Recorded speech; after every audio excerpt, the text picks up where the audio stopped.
သာသနာတော်နှစ်2564နှစ်ကောဇာတက္ကရာ1382ခုနှစ်ပြသုလဆန်း3ရက်2021ခုနှစ်ဇန်နဝါရီလ15ရက်တောက်ကြနေ့အမေရိကန်နိုင်ငံဗာဂျီးနီးယားပြည်နယ်ဝါရင်တန်မြို့နှစ်ဖက်မိဘများမှုထား၍ကိုတင်ကိုမာယူစေတာမောင်ကောင်းစီသူမောင်ထက်အာကာလင်းမိသားစုနှင့်ဓမ္မမေရှိမိသားစုများဤဓမ္မပူဇာအထူးဓမ္မသဘင်ခန္ဓာ၌ဟောကြားအပ်သောတန်တရားခရီးသွားပုဂ္ဂိုလ်များအကြောင်းတရားဒေသနာတော်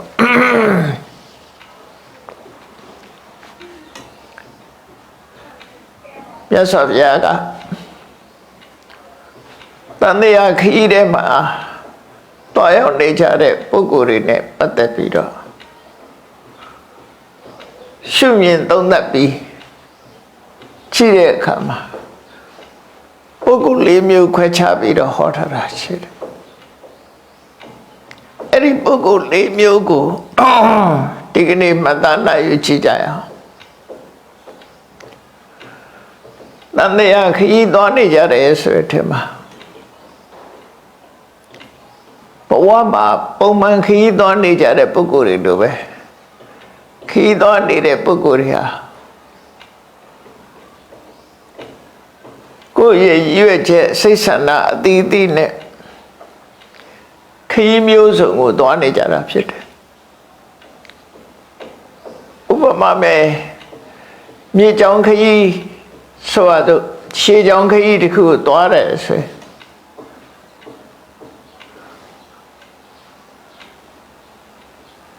အောက်ဆုံးဆင်းပြီးတော့သွားတဲ့ပုဂ္ဂိုလ်တွေရှိတယ်လို့အထက်ဆန်းတက်ပြီးတော့သွားနေတဲ့ပုဂ္ဂိုလ်တွေလည်းရှိတယ်ရှေးဆုံးသွားကြတယ်ရေဆုံးကိုသွားတဲ့ပုဂ္ဂိုလ်တွေရှိတယ်လို့ရေဆန်းတက်ပြီးသွားနေတဲ့ပုဂ္ဂိုလ်တွေရှိတယ်ဟိုဘက်ဒီဘက်ဖြတ်ကူးတဲ့ပုဂ္ဂိုလ်တွေရှိတယ်ဖြတ်ကူးလို့ကမ်းပေါ်ရောက်သွားတဲ့ပုဂ္ဂိုလ်တွေလည်းရှိတယ်ဒါတမန်ခရီးသွားတစ်ခုကိုကြည့်လိုက်မယ်ဆိုရင်အဲ့ဒီမြင်ကွင်းဟာရှိနေတာပြည့်ကြောင်းခရီးသွားတယ်အဲ့ဘဝတန်တရားကြီးမှလည်းပဲခရီးသွားနေကြတဲ့ပုဂ္ဂိုလ်တွေဟာအမျိုးစုံနဲ့လို့ပြောဘုန်းကြီးတို့တွေနဲ့ခရီးသွားနေကြတော့မယ်အဲ့တော့တို့ကိုယ့်ကိုစဉ်းစားကြည့်ဖို့လိုတယ်ငါတို့ကစုံစင်းနေတာလားသို့မဟုတ်ဆန်တက်နေတာလားသို့မဟုတ်ငါတို့ရှက်တိမှုရနေတဲ့ပုဂ္ဂိုလ်တွေလားသို့မဟုတ်ကိုယ်မောရောက်သွားတဲ့ပုဂ္ဂိုလ်တွေလားဆိုကိုယ့်ကိုစဉ်းစားအမြတ်စွာဘုရားရဲ့ဒေသနာတော်တွေကတော့ဘဝနဲ့ဆက်ဆက်ပြီးတော့လူတွေရဲ့ဘဝနဲ့အနိစ္စဆုံးဟောတာဖြစ်တယ်အနိစ္စဆုံးဖြစ်ပြီးတော့လမ်းမမော့ရောက်အောင်တင်ပေးတာလောကမှာတဘာဝခရီးသွားတာဒီပဲနဲ့လမ်းမသွားပြီးဆိုရင်ဒုက္ခရောက်တယ်အမေရိကဆိုပိုဆိုးတာပေါ့ highway ပေါ်သွားလို့လမ်းမသွားပြီဆိုရင်မိုင်စိတ်30သွားပြီးတော့ပြန်လှည့်လို့မရဘူးတခါတော့အမေရိကရောက်တော့လမ်းမှားဘူးတယ်နယူးယောက်ဘက်မှာ-စိတ်လောက်မောင်းမှ exit တစ်ခုတွေ့တာ exit မတွေ့မချင်းမောင်းပြီးတော့ပြန်ကွဲလို့မရဘူးတန်တရားခရီးမှာလည်းလမ်းမှားသွားပြီဆိုရင်တော်တော်ဒုက္ခရောက်နိုင်တယ်ပေါ့နော်အဲ့ဒီလိုလမ်းမမှားရလေအောင် မြတ်စွာဘုရားဘဝခရီးတွေတန်တရားခရီးတွေနဲ့ဆက်ဆက်ပြီးတော့ထိတုတ်တန်ကိုဟောတယ်လို့နားလည်မှတ်သားကြ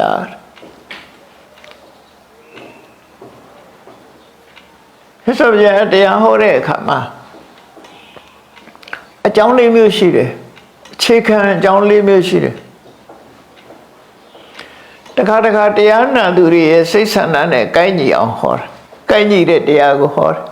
သူတို့ဆန္ဒအရာဟောပေးတယ်သူတို့ဆန္ဒအရာဆိုတာသူတို့သိချင်တဲ့အချက်လက်နဲ့ပတ်သက်ပြီးဟောတာ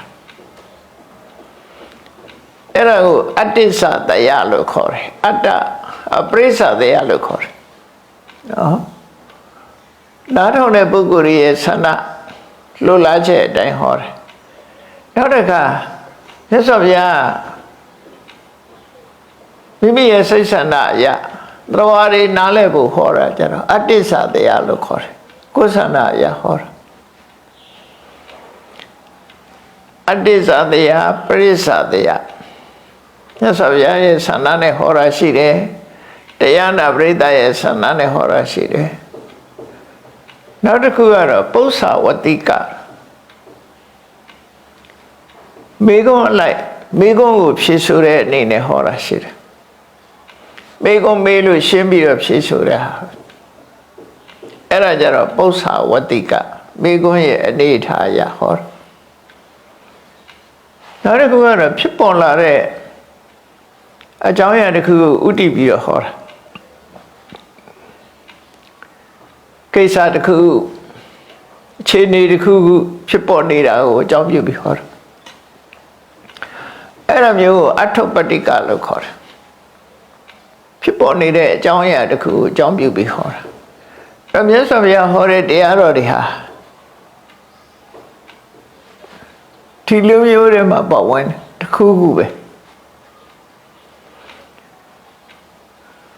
မြတ်စွာဘုရားကိုယ်တိုင်ကရှင်းပြခြင်းလို့ဟောတာအတ္တိစတရားတရားနာပုဂ္ဂိုလ်တွေကရဲ့စိတ်ဆန္ဒကိုကြည့်ပြီးဟောတာပရိစ္ဆတရားဘေးမြန်လို့အဖြေပေးတဲ့အနေနဲ့ဟောတာပု္ပ္ပာဝတိကဖြစ်ပေါ်နေတဲ့အကြောင်းအရာတစ်ခုကိုဥတည်ပြီးဟောတာအထုပ္ပတ္တိကလို့ပြီးတော့သုံးပုံမှာဖျားဟောတဲ့တရားတွေကိုလေ့လာရင်အဲ့၄ခုတည်းတစ်ခုခုပဲအဲ့တော့လောကကြီးကိုကြည့်လိုက်တဲ့အခါမှာမြတ်စွာဘုရားကဒီသုတ်တံကိုဟောတယ်ဒီသုတ်တံကိုဟောတဲ့အခါမှာမေကွန်မေးတဲ့ပုဂ္ဂိုလ်မပါလို့ပု္ပ္ပာဝတိကတော့မဟုတ်ဘူးအကြောင်းအရာတစ်ခုကိုခြေခံတာမဟုတ်သည့်အတွက်ကြောင့်ဖြစ်ပေါ်နေတဲ့အကြောင်းအရာကိုခြေခံပြီးဟောတာမဟုတ်သည့်အတွက်ကြောင့်အထုပ္ပတ္တိကလည်းမဟုတ်နိုင်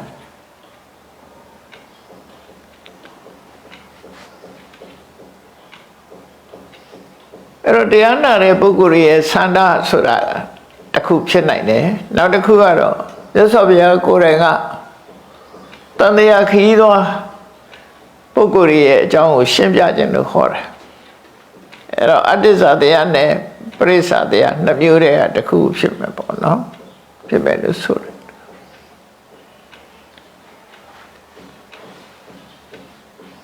တန်တရားခရီးသွားနေတဲ့ပုဂ္ဂိုလ်တွေဘဝခရီးမှာရိုးရိုးသွားနေတဲ့ရိုးရိုးခရီးသွားတွေရဲ့အနေအထားကိုကြည့်ရတယ်လို့ပဲတန်တရားထဲမှာခရီးသွားနေတဲ့ပုဂ္ဂိုလ်တွေရဲ့အနေအထားလည်းပဲ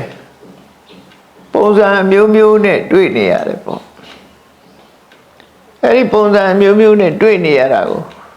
မြတ်စွာဘုရားဒီသုတ်တံမှာ၄မျိုးခွဲခြားပြီးတော့ဟောတယ်၄မျိုးဆိုတာတော့တချို့နေရာမှာ၃မျိုးဟောတာရှိတယ်၄မျိုးဟောတာရှိတယ်၅မျိုးဟောတာရှိတယ်အဲ့တော့မြတ်စွာဘုရားရဲ့ဆန္ဒအရဒီမှာ၄မျိုးပဲဟောထားတယ်အဲ့ဒီမျိုးကိုဟောတဲ့အခါမှာစုံနီးရလို့ခေါ်တဲ့စကားပြေနဲ့ဟောတာပါတယ်လို့ပဲစကားပြေနဲ့ဟောတယ်ခါထာနဲ့ဟောတယ် prose နဲ့ဟောတာနဲ့ verse နဲ့ဟောတာနှစ်ခုပေါ့နော်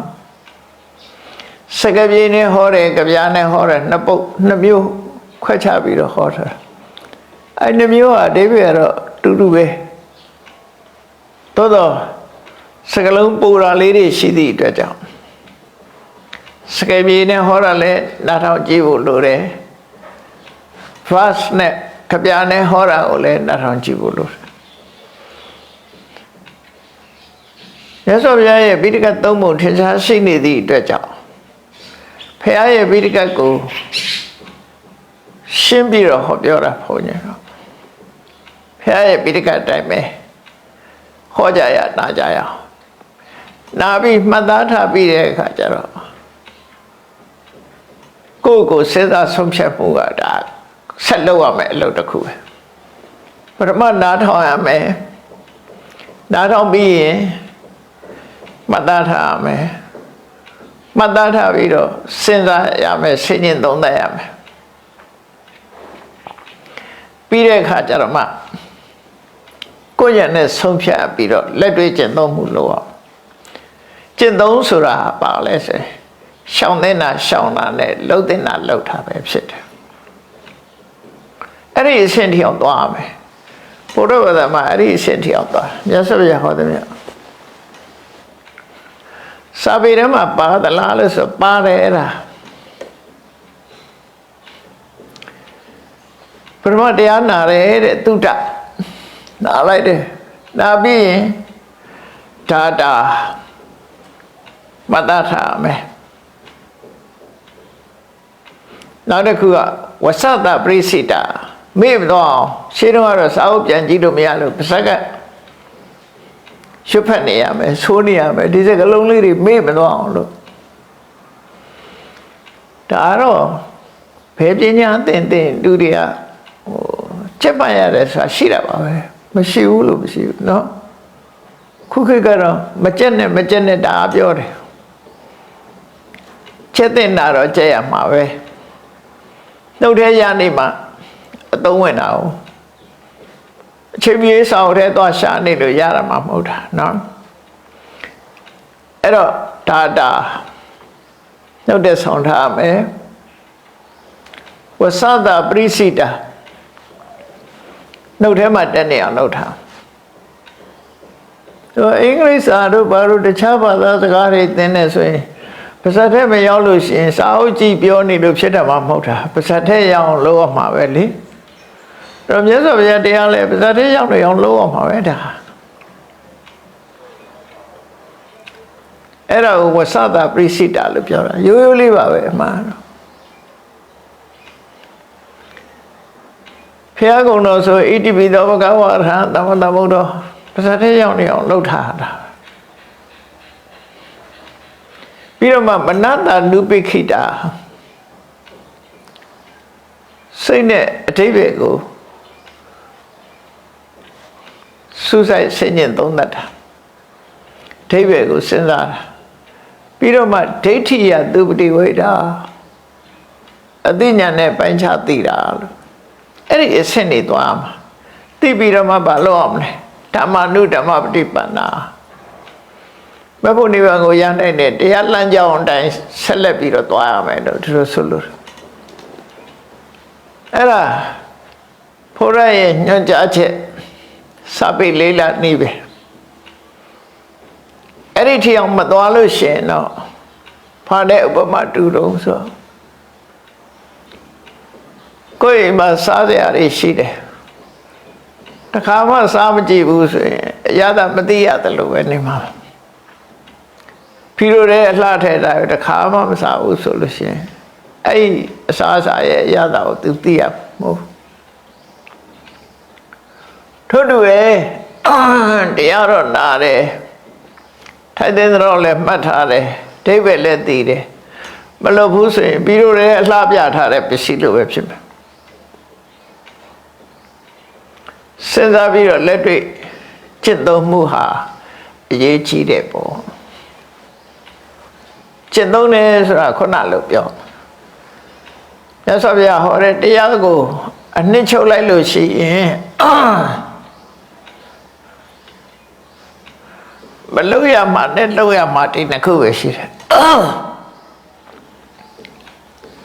အဲ့ဒါပြဟောတာဒီနှမျိုးပဲဟောတာမလုပ်ရမှာနဲ့လုပ်ရမှာမလုပ်ရမှာကိုရှောင်ရမယ်လုပ်ရမှာကြတော့လုပ်ရမယ်အဲ့တော့ရှောင်ခြင်းလှုပ်ဆောင်ခြင်းဆိုတဲ့အလုပ်နှစ်ခုဟာဒါအဓိကအကျဆုံးပဲဒီနှစ်ခုမလုပ်လို့ရှိရင်ရှက်လက်ဆိုတာမရှိနိုင်ဘူးเนาะဖြောင်းပြန်လုံနေမဲ့ဆိုရင်လည်းအကောင်းမဖြစ်နိုင်မလုပ်မှာတော့လုပ်တယ်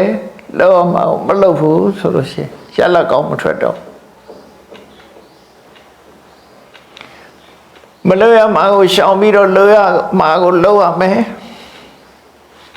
မလုပ်ရမှာလုပ်နေတယ်လုပ်ရမှာကြတော့မလုပ်ဘူးဆိုအကျိုး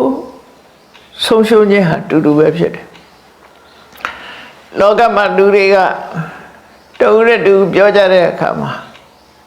လူတယောက်ဒုက္ခရောက်ပြီဆိုဘယ်လိုပြောတော့ဒီလူကမလုံးသင့်တာတွေလှုပ်တာကိုဒါကြောင့်မို့အပြစ်ရောက်တယ်လို့ပြောတာဒါပေမဲ့လောကလူတွေပြောလို့မရှိတဲ့စကားတစ်ခုရှိတယ်ဘာတော့လဲလုံးသင့်တာမလုံးလို့ဆိုတာမျိုးချက်သိပ်ပဲပြောမလုံးသင့်တာလုံးလို့ပဲပြောတာများတယ်နော်အဲ့ဒီနှစ်ခုဟာအကျိုးတူတူပဲမလုံးသင့်တာလုံးရင်လည်းအပြစ်ရောက်တယ်လုံးသင့်တာကိုမလုံးဖဲနေလို့ရှိရင်လည်းအပြစ်ဖြစ်တယ်တော့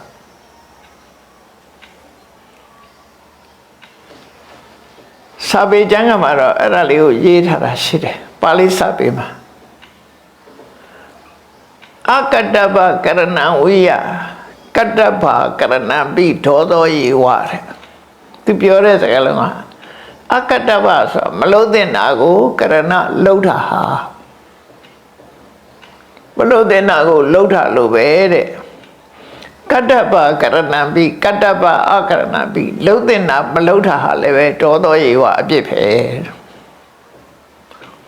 လူတွေကတရားဥဒ္ဓပြစ်တင်မလုံးသင့်တာလှုပ်တာပဲပြောတယ်လှုပ်သင့်တာမလှုပ်ဘူးဆိုရင်တော့သိမပြောကြဘူးမမြင်ကြဘူးပေါ့နော်လူတယောက်ဆင်းရဲနေတယ်လှုပ်သင့်တာမလှုပ်လို့လည်းဖြစ်တယ်မလှုပ်သင့်တာလှုပ်နေလို့လည်းဖြစ်တယ်မလှုပ်သင့်တာလှုပ်တာကိုတော့လူကအသိတယ်လှုပ်သင့်တာကိုမလှုပ်ဖဲနေတာကြတော့သိမသိဘူးအဲ့ဒီနှစ်ခုအတူညီသောဆိုကြကိုဖြစ်ပေါ်စေတယ်လို့ဆိုလိုတာပေါ့နော်အကျိုးမရတာကောင်းကျိုးချမ်းသာမရနိုင်ဘူးအဲကြောင့်မို့ရသော်ပြတရားတော်တွေကိုသိချမ်းသာယူမှတ်သားပြီးတော့လှုပ်တဲ့နာလှုပ်ခြင်းနဲ့မလှုပ်တဲ့နာကိုရှောင်ခြင်းဆိုတဲ့ဒီနှစ်ခုဟာစိုက်ပိုင်ဆက်ပဲရှင်တွဲပြီးသွားနေရမယ့်ကိစ္စတစ်ခုပဲကိုယ့်ဘဝမှာစိုက်ပိုင်ဆိုင်ဟိုဘက်ဒီဘက်တစ်ဖက်ကမလှုပ်တဲ့နာကိုရှောင်မယ်တစ်ဖက်ကလှုပ်တဲ့နာကိုလှုပ်နေရမယ်ဒီနှစ်ခုကသွားနေရမှာပဲအမြဲတမ်း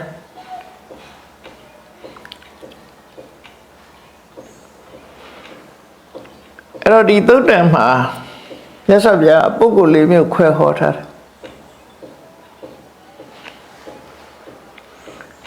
ရှေးကြောင်းခရီးလိုပဲပြောကိုချင်းတရားနဲ့ပတ်သက်ပြီးတော့ပဲပြောဘဝခရီးတန်တရားခရီးသွားနေတဲ့ပုဂ္ဂိုလ်တွေဟာဒီအဆိုးဘက်ကိုသွားနေတဲ့ပုဂ္ဂိုလ်တွေရှိတယ်လို့အကောင်းဘက်ကိုဆန်တက်နေတဲ့ပုဂ္ဂိုလ်လည်းရှိတယ်ဘဝခရီးမှာရှေးဆုံးကိုစုံမျောနေတဲ့ပုဂ္ဂိုလ်တွေရှိတယ်လို့ရေဆန်တက်နေတဲ့ပုဂ္ဂိုလ်တွေလည်းရှိတယ်အဲ့ဒီနှစ်ခုပုဂ္ဂိုလ်နှစ်ခုစလုံးဟာသူကရှက်တည်နေတာမဟုတ်ဘူးရှက်တည်နေတာတယောက်ကမျောဆင်းနေတယ်စုံဆင်းနေတယ်စုံဆင်းနေကြတယ်ဆိုကြတဲ့သူကတိုးတက်မှုမရှိဘူးမျောချနေတယောက်ကဆန်တက်နေတယ်ဘဝမှာလည်းပဲလူဟာဒီလိုပဲနှစ်မျိုးရှိတယ်ကိုကျင့်တရားနဲ့ပတ်သက်ပြီးတော့မျောနေတဲ့စုံမျောသွားတဲ့ပုဂ္ဂိုလ်တွေရှိတယ်ကိုကျင့်တရားနဲ့ပတ်သက်ပြီးကောင်းအောင်ကြိုးစားနေတဲ့ပုဂ္ဂိုလ်ရှိတယ်စ စီးပွားရေးနဲ့ပတ်သက်ပြီးတော့ကြာဆင်းသွားတဲ့ပုဂ္ဂိုလ်ရှိတယ်စီးပွားရေးနဲ့ပတ်သက်ပြီးထက်တက်သွားတဲ့ပုဂ္ဂိုလ်ရှိတယ်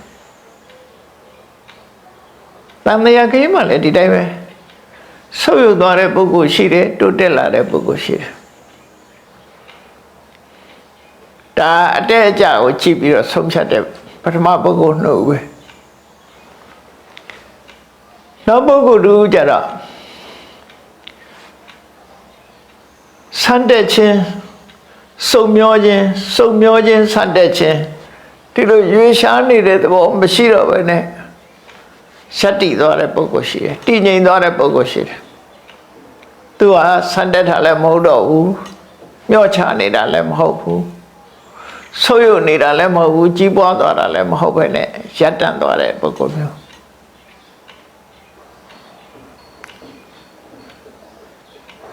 အဲ့ဒါလို့ဘဝခရီးထဲမှာပုဂ္ဂိုလ်တွေမျိုးမျိုး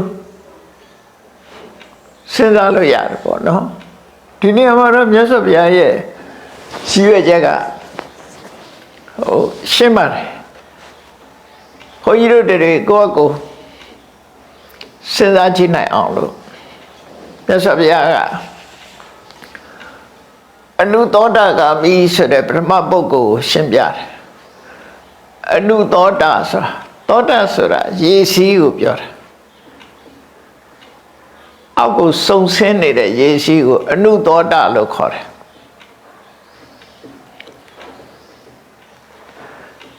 အနုသောတာဂါမိခါမိဆိုတာလိုက်သွားတဲ့ပုဂ္ဂိုလ်အနုသောတာဆိုတာရှေးဆုံးနောက်လိုက်သွားတဲ့ပုဂ္ဂိုလ်အစုံနောက်လိုက်သွားတယ်ဆိုတာတဖြည်းဖြည်းနှိမ့်ကျသွားတယ်သူကလို့ဆိုလို့ရှေးဆုံးဆိုတာတဖြည်းဖြည်းနှိမ့်ကျသွားတာဘာလို့ဆိုတော့ရေဆိုတာအပြင်းရနေနှိမ့်ရကိုစီတာကိုအဲကြောင့်မို့တဖြည်းဖြည်းနှိမ့်ကျသွားတဲ့ပုဂ္ဂိုလ်တန်တရားထဲမှာတဖြည်းဖြည်းနှိမ့်ကျသွားတဲ့ပုဂ္ဂိုလ်ဘယ်လိုပုဂ္ဂိုလ်လဲအဲ့ဒါကိုဘာမှလို့ပြောတဲ့အခါကျတော့ရှေးဆုံးမျောတဲ့ပုဂ္ဂိုလ်သူနှိမ့်ကျသွားတယ်အဲ့ဒီပုဂ္ဂိုလ်မျိုးကဘယ်လိုပုဂ္ဂိုလ်မျိုးတုံးဆိုမြတ်စွာဘုရားနှစ်ချက်ပြောထားတယ်ကာမိစပရိသေဝတိပါပိစကမ္မံကရောတိ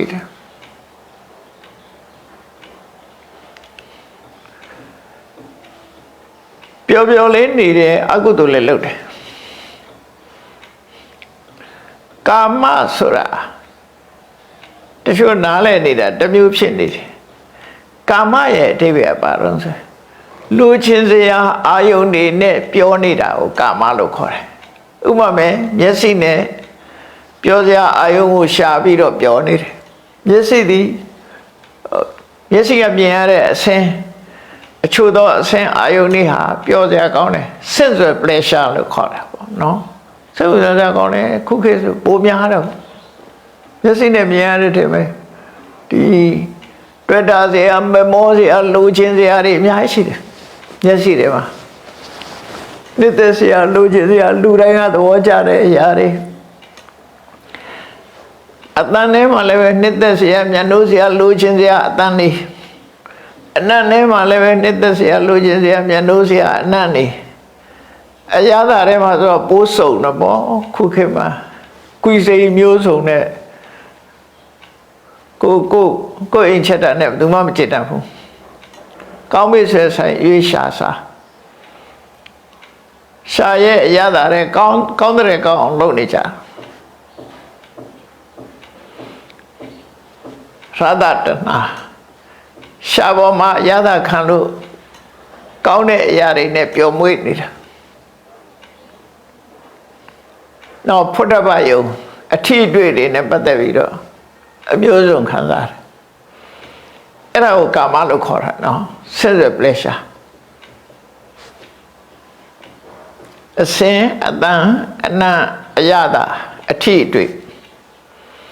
ဒါပဲလေပစ္စည်းတွေနာမည်တက်လို့ကတော့မကုန်ဘူးလေပစ္စည်းနဲ့နာမည်မတက်တော့ဘူးတဘာဝနဲ့ပဲနာမည်တက်လိုက်တယ်အဲ့လိုဆိုရင်မဆုံးနိုင်တော့ဘူးပြောရင်ပစ္စည်းနဲ့ပြောမယ်ဆိုမဆုံးနိုင် တော့လူတွေရဲ့အာယုံခံစားတာဟာအစင်းတန်အနာရတာနော်အစင်းအတန်အနာအရတာအထိတွေ့ဒီငါပြုတ်ပဲရှိတယ်အလုံးကဒီထဲမှာဝင်သွားတာ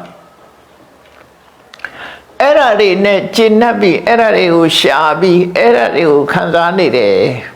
အဲ့ဒါကိုကာမေစပဋိသေဝတိလို့ပြောတာနော်ကာမေစပဋိသေဝတိ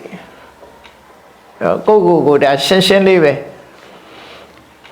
ဆက်ရ pleasure လို့ခေါ်တယ်နှစ်သက်ကျင့်납ဖွယ်အာယုန်တွေပေါ်မှာ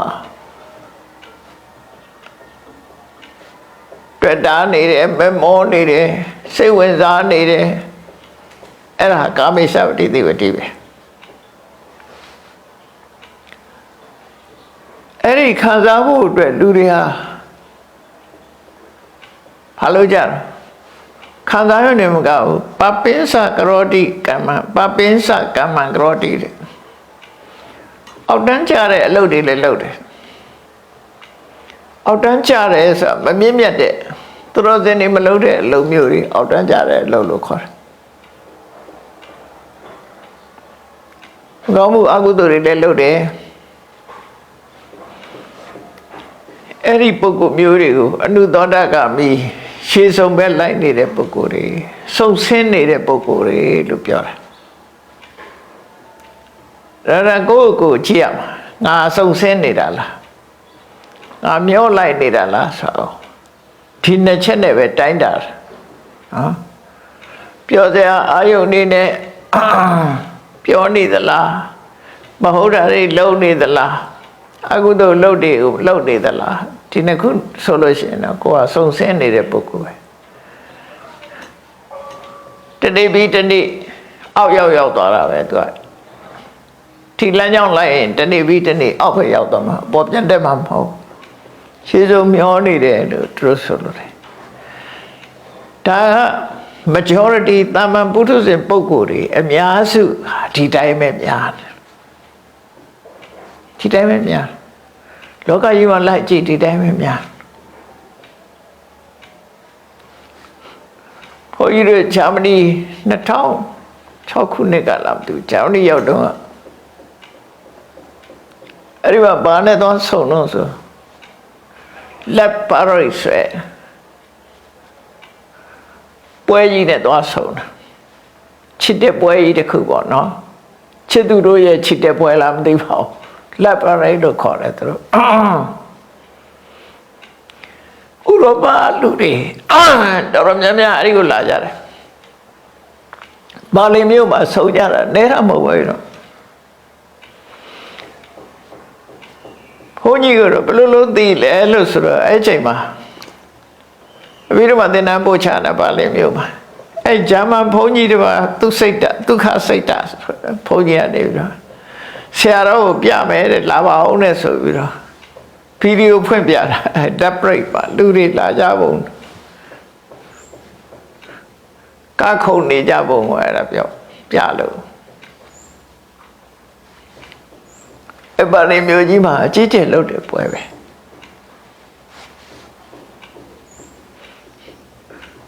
အဲ့တော့အပျော်ပါကိုဘလောက်နှစ်သက်ကြတယ်ဆိုတာဟိုဝေကြီးတွေကနေလာကြတာအေးလိမ်မြန်နေဆိုမရနိုင်ဘူးစောကြီးကနေလှုပ်ဖုတ်ကင်လှုပ်ထားအဲ့ဒီရက်မှသွားလို့မရတော့ဘယ်လောက်ထိရောက်များစထားတွေပြည့်လမ်းတွေပြည့်လိမ်မြန်ခကြီးတွေအကုန်ပြည့်ဒီလက်ပါရိတ်ပွဲတော်လာကြတာဟိုရောက်တော့လည်းဘာလုပ်ကြတာတော့ဆိုလမ်းပေါ်မှာကာကြခုံညာ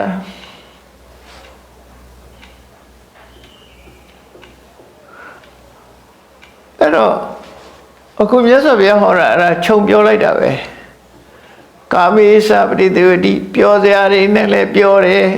ပပင်းစကရောတိမကောင်းတာတွေလည်းလှုပ်တယ်အဲ့ဒီပုဂ္ဂိုလ်ကစုံမျောနေတဲ့ပုဂ္ဂိုလ်တဲ့ဒါပြင်အဲ့ဒီပုဂ္ဂိုလ်နဲ့မတူတဲ့ပုဂ္ဂိုလ်ဆန်တဲ့ပုဂ္ဂိုလ်ပฏิသောတာခာမိလို့ခေါ်တယ်ပฏิသောတာဆိုတာရေစံသောတာကရေစီးကြောင်းပฏิဆိုတာဆန့်ကျင်မဲ့အပြန် ဆန်တက်တဲ့ဟာ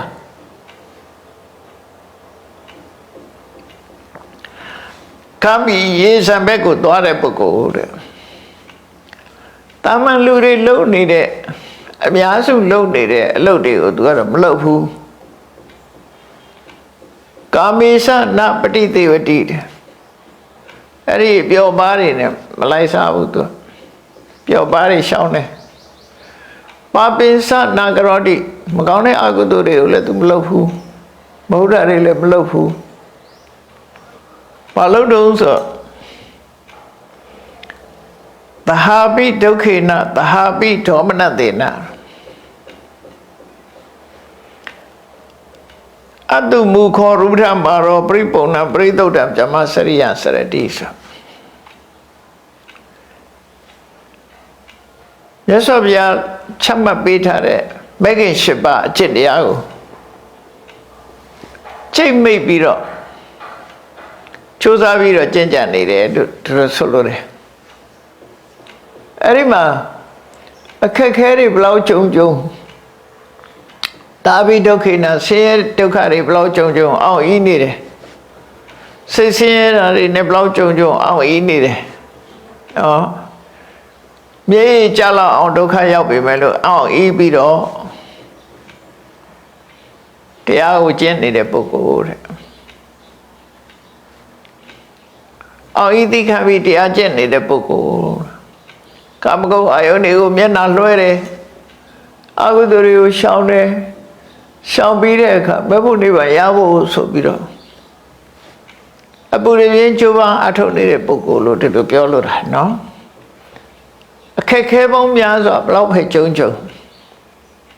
အခက်ခဲတွေကိုရင်ဆိုင်ပြီးတော့ကြိုးစားအထုတ်နေတဲ့ပုဂ္ဂိုလ်လို့ဒီလိုဆိုလို့တာလို့ဆိုလို့ပြည့်စုံအောင်ကြိုးစားအထုတ်တယ်အဲ့ဒီပုဂ္ဂိုလ်ဟာပရိသောတခါမိဆန်တက်နေတဲ့ပုဂ္ဂိုလ်လို့သူတို့ပြောတာကျွတ်လာဖះလောင်းရဲ့ဒီဘုရားဘင်ကိုပဲကြည့်လိုက်ပေါ့ဖះလောင်းတော့ဟာ16နှစ်ရွယ်နေပြီးတော့29နှစ်အထိဆိုတော့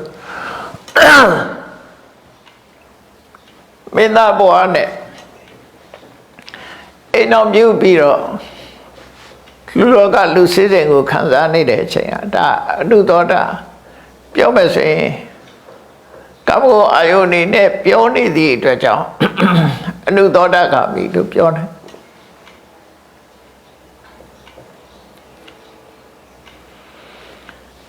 ဒါက29နှစ်မှာတောထွက်ပြီးတော့တောထဲမှာငါပြက်ပန်းခံပြီး6နှစ်ဒီပါဒုက္ခရစရိယကျင့်တယ်အဲ့ဒါကြတော့ပฏิသောတဂါမိသွားနော်ရှေးဆန်တက်အတော်နဲ့လမ်းကြောင်းမတွေ့သည့်အတွက်ကြောင့်အန်ကျိတ်ပြီးတော့လောက်ရတဲ့အကောင်းလုံးဒါတွေကပင်ပန်းခဲရင်စွာအသိဉာဏ်တစ်ခုရဖို့အတွက်ကြိုးစားအထောက်တယ်အဲ့ချိန်ကဒါပฏิသောတဂါမိပဲဒါဖះလောင်းဘဝနဲ့ဆက်ဆက်ကြည့်မယ်ဆိုရင်အဲ့လိုတွေ့ရမိသားစုဘဝမှာနေတော့ငါအနုသောတဂါမိတောထွက်ပြီးတော့တရားကျင့်တဲ့အခါမှာဒါပฏิသောတဂါမိဖြစ်သွားတယ်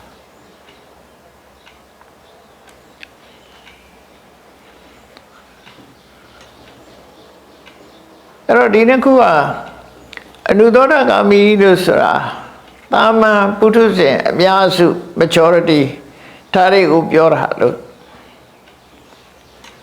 နောက်ပฏิသောတဂါမိဆိုတာတော့သောတပန်ဖြစ်ဖို့ကြိုးစားနေတယ်သဂရဂံဖြစ်ဖို့ကြိုးစားနေတယ်တရားဓမ္မကျင့်နေတယ်ဆိုတဲ့ပုဂ္ဂိုလ်တွေကဒါပฏิသောတဂါမိပဲရောက်လာရှေးစံဘက်တက်လာနော်ရှေးစံဘက်တက်ပြီးတော့ပြောစရာအာယုန်နေနဲ့မနေဘူးမကောင်းမှုအကုသိုလ်တွေမလုပ်ဘူးတရားကျင့်တယ်အဲ့ဒီပုဂ္ဂိုလ်တွေရေစံဘက်ရောက်လာတဲ့ပုဂ္ဂိုလ်တွေလို့ဆိုလို့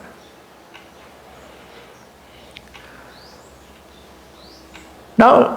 နံပါတ်3ကျတော့ထိတ်တတ်တော်တယ်ရက်တည်သွားတဲ့အခြေအနေတစ်ခုကိုရရှိတဲ့ပုဂ္ဂိုလ်တည်ငြိမ်တဲ့အခြေအနေတစ်ခုကိုရရှိသွားတဲ့ပုဂ္ဂိုလ်ခုနလိုရေစုံမျောတာလည်းမဟုတ်ဘူးရေဆန်တက်နေတာလည်းမဟုတ်ဘူးတည်ငြိမ်မှုရသွားတဲ့ပုဂ္ဂိုလ်ရက်တည်မှုရက်တည်တဲ့သဘာဝရှိသွားတဲ့ပုဂ္ဂိုလ်ဆိုအဲ့ဒီပုဂ္ဂိုလ်ကျတော့မြတ်စွာဘုရားဒီနေရာမှာအနာဂံပုဂ္ဂိုလ်လို့ခေါ်တာနော်အနာဂံဖြစ်သွားရင်စုံမျောခြင်းဆန်တက်ခြင်းမရှိတော့ဘူးရက်တည်သွားတယ်သူကအဲ့ဒါကိုတော့ဘယ်လိုပြရအောင်ဆိုပိစနာဩရပါကိယနာတန်ယောစနနာပရိခေယသူမှာအောက်တန်ယောစဉ်5မျိုးကိုဖယ်လိုက်တယ်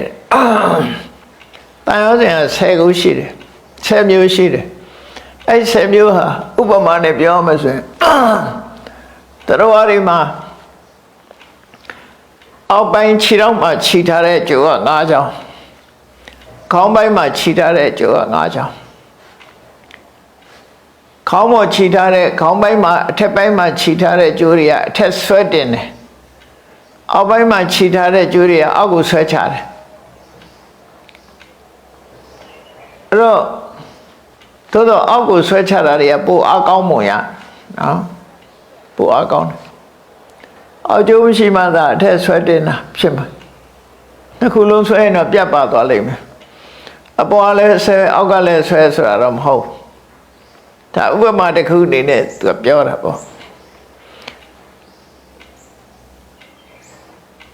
အဲ့တော့ဩရပါကိယဥဒ္ဓံပါကိယလို့နှစ်မျိုးခွဲတယ်သားစဉ်ဩရပါကိယဆိုတာဒီကာမဘုံအောက်ပိုင်းတွေကိုရည်ညွှန်းတယ်ဥဒ္ဓပါကိယဆိုတာပြမပြေကိုရည်ညွှန်းတယ်ကာမဘုံနဲ့ရူပအရူပပြမဘုံတွေနှစ်ပိုင်းခွဲထားတဲ့သဘောအနေထားချင်းလည်းဒါကွာတယ်လေကာမဘုံဆိုတာလူဘုံပဲဖြစ်ဖြစ်နတ်ဘုံပဲဖြစ်ဖြစ်ပြောစရာရှာနေတဲ့ဘုံတွေပဲဒီဘုံတွေကမျက်စိနဲ့ကြည့်နားနဲ့နားထောင်ပြောစရာတွေပဲရှာနေတဲ့ဘုံတွေဟိုပြမဘုံကြတော့အဲ့ဒါတွေမပါတော့မျက်စိနဲ့နားနဲ့ဒါတွေသုံးချပြီးပြောစရာမလိုတော့ဘူးသူတို့ကြတော့တကယ်ယောဂီပုဂ္ဂိုလ်တွေလိုပဲတန်တန်ပြတ်ပြတ်မေတ္တာကရုဏာမုရိဒာဥပေက္ခဆိုတဲ့ပြပစိုးတရားတွေနဲ့နေကြတဲ့ပုဂ္ဂိုလ်တွေဖြစ်သွားပြီအဲ့ဒါပြမဘုံအဲ့တော့ရှင်းရှင်းလေးရတော့တရားကိုနှစ်ပိုင်းခွဲလိုက်တဲ့အခါမှာလူနဲ့နတ်ကအောက်ပိုင်းတစ်ပိုင်းဒါကိုကာမဘုံလို့ခေါ်တယ်ကာမဆိုတာခုနဆင့်ဆွဲ pleasure နဲ့ပြောနေကြတဲ့ဘုံဟိုတဲ့ကြတော့ပြမဘုံဆိုတာမြင့်မြတ်တဲ့စိတ်နေစိတ်ထားတွေနဲ့ပြောနေကြတဲ့ပုဂ္ဂိုလ်တွေသူတို့ရဲ့ပြောမှုကပီတိပဲပီတိဘက်ခါတယ်သူတို့မှာရှာရဲ့အရသာခန္ဓာလည်းမရှိဘူးနှာခေါင်းရဲ့အရသာလည်းနှာခေါင်းနဲ့အနံ့ရှူတာလည်းမရှိဘူးလျှာနဲ့အရသာခန္ဓာခန္ဓာကိုယ်နဲ့ထိတွေ့ပြီးတော့အရသာခန္ဓာလည်းမရှိတော့မျက်စိနဲ့နားပဲပါတော့တယ်ကျန်တဲ့ဟာတွေကနှာခေါင်းနဲ့အနံ့မရဘူးဆိုခုခေတ်မှာတော့နှာခေါင်းနဲ့အနံ့မရရင်ကိုရိုနာဗိုင်းရပ်စ်ကြောင့်ဆိုပြီးတော့ကြောက်နေကြတယ်ပြမာတွေအနံ့မရဘူးပဲ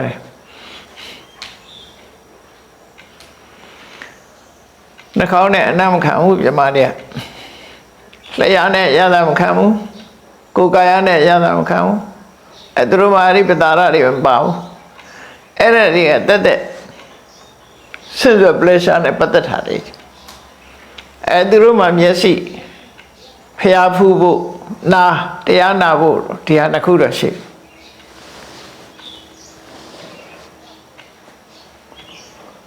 အဲ့တော့ဘုံနှမျိုးကိုခွဲခြားပြီးတော့ကြည့်လိုက်ကာမဘုံနဲ့ပြမဘုံကာမဘုံကဆင့်ဆွဲ pleasure နဲ့သွားတယ်ပြမဘုံကဆင့်ဆွဲ pleasure မရှိဘူးမြင့်မြတ်တဲ့စိတ်တွေသဘောထားတွေနဲ့နေကြတယ်ပီတိနဲ့နေကြတယ်အဲ့ဒီမှာဩရပါကိယတန်ဆင်ဆိုတာကာမဘုံထဲမှာပျော်စီတဲ့ကာမဘုံနဲ့ချီနှောင်ထားတဲ့တန်ရောစဉ်မျိုးကိုဩရပါကိယတန်ရောစဉ်လို့ခေါ်တယ်အဲ့ဒါဘာလို့ဆိုရင်နံပါတ်1ကကာမရာဂ desire for sense of pleasure ပဲသူက အာယုံခံစားခြင်းနဲ့ဆန္ဒတွေအာယုံပေါ်မှာတွေ့တာတဲ့မမောတဲ့တဏှာတွေအဲ့ဒါကိုကာမရာဂလို့ခေါ်တယ်ကာမရာဂရှိရင်ဘာဖြစ်တော့ဆိုအလိုကြတာမကြတာဖြစ်လာတယ်အလိုမကြဘူးဆိုရင်ပြပါတာမုန်းတိမှုကလည်းနောက်ကလိုက်လာမုန်းတိမှုကနောက်ကလိုက်လာဒီတွေ့တာမှုရှိနေကာမရာဂနဲ့ပတ်သက်ပြီးတွေ့တာမှုရှိနေသမျှနောက်ကမုန်းတိမှုကလည်းပါနေတော့ကာမရာဂနဲ့ပြပါတာတွဲထားတာအဲ့ဒါအဲ့တော့အနာဂတ်ဖြစ်သွားပြီဆိုလို့ရှိရင်ကာမရာဂဆိုတာ sensual pleasure desire for sensual pleasure ဆိုတာမရှိတော့ဘူးဖြာပါရဆိုတဲ့မုန်းတိမှုကမရှိတော့ဘူးလို့ဆိုလို့အဲ့တန်ရုံးစဉ်တစ်ခုပြုတ်သွားပြီးတဲ့အခါကျတော့ခန္ဓာကိုယ်ပေါ်မှာကိုယ်ကာယနဲ့ပတ်သက်ပြီးတော့အတ္တဆိုတဲ့အယူဆပျောက်သွားတယ်ရဲတဲ့မမြဲဘူးဆိုတာခန္ဓာ၅ပါးဟာခန္ဓာ၅ပါးများသာဖြစ်ပြီးတော့အတ္တဆိုတဲ့မာယနဲ့တက္ကရာဒိဋ္ဌိဆိုတဲ့တရားလည်းမရှိတော့မမှန်ကန်တဲ့အကျင့်တစ်ခုဖြင့်လူရဲ့စိတ်ဟာဖြူစင်နိုင်တယ်ဆိုတဲ့သီလဝတ္တပရမတ္တအကျင့်ဆောက်တည်မှုနဲ့အလေးထားအကျင့်ပေါ်မှာမှားယွင်းစွာသုံးသပ်မှုဆိုတဲ့တရားလည်းမရှိတော့လူဘုလူလောကကြတာအမတန်ဆန်းတဲ့အဲ့ဒီတရားစဉ်ကအကျင့်နဲ့ပတ်သက်တယ်အမျိုးစုံပဲသူကဘာတွေတုံးဆိုလို့ရှိရင်နိုင်ငံခြားလူတွေကတော့အဲ့ဒီသီလဝတ္တပရမတ္တကိုအနောက်တိုင်းကလူတွေဘလို့ပြန်တော့ royal ritual နဲ့ပြန်တယ်သူတို့အမှန်တော့အဲ့ဒါမမှန်ဘူးသီလဆိုတာအလေးထားတစ်ခုဝတ္တဆိုတာအဲ့ဒီအလေးထားကိုခံယူဆောက်တည်ထားတာသီလပတ္တနှစ်ခုပေါင်းလိုက်တာသီလဆိုတာအလေးထားတစ်ခုဝတ္တဆိုတာအဲ့ဒီအလေးထားကိုဆောက်တည်တာခံယူတာစင်ကြယ်မှုအနေနဲ့ခံယူပြီးတော့ပရမတ္တလောလောမမထင်မြင်ယူဆတာအဲ့ဒါကိုပေါင်းပြီးသီလဝတ္တပရမတ္တပိဋကစာပေမှာဖွဲ့နေဟာရိုက်ရေကျွေပြောတာမဟုတ်ဘူးသူကဘာလို့ဆိုလို့ရှိရင်လူတွေအတွေ့အမျိုးစုံရှိတယ်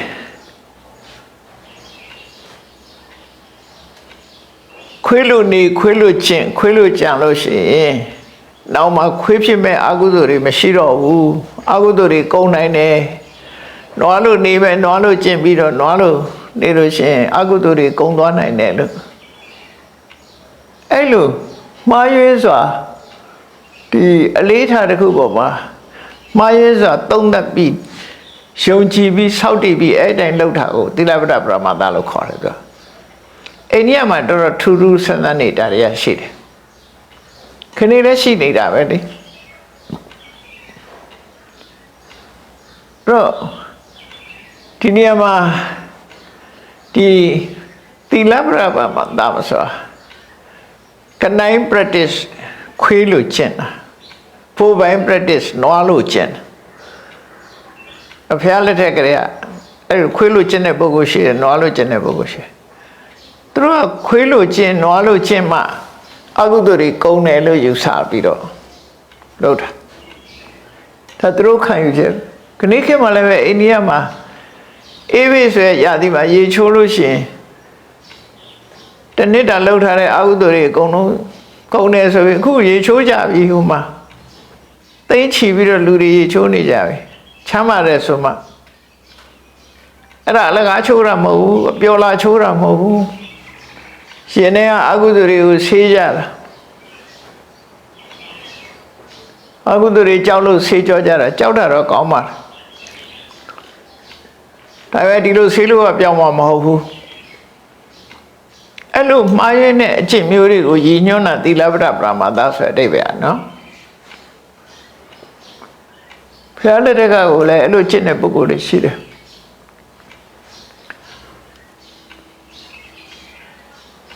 အဲ့တော့ခွေးလို့ကျင့်နေဆိုတာခွေးပဲလို့နေတော့လေးလာပြီးအဲ့လိုနေတာပါပဲစောက်တည်ပြီးတော့တစ်သက်လုံးခွေးလို့နေမယ်ဆိုပြီးနေတဲ့ပုဂ္ဂိုလ်တွေအမေခုခေတ်ကခွေးကနည်းနည်းအဆင်းမြင့်တယ် တထေးတွေမွေးထားတဲ့ခွေးကြအဆင့်မြင့်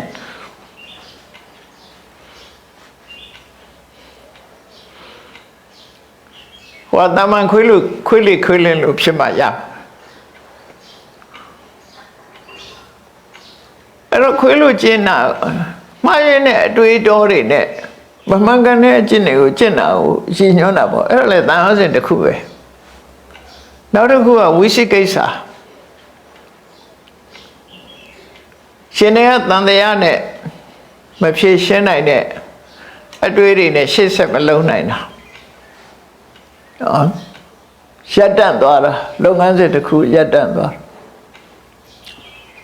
အဲ့ဒီမှာလည်းပဲတောက်ဆိုပြီးတော့ပြန်လေးရှိတယ်ဝိသိကိစ္စဒါလည်းမှန်ကန်မှုမရှိဘူးတောက်ဆိုတာတချို့နေရာကောင်းတယ်လေတောက်ဆိုတာတန်တရားဖြစ်တဲ့ဆိုတာပသင်္ကာရကိုပြောတာ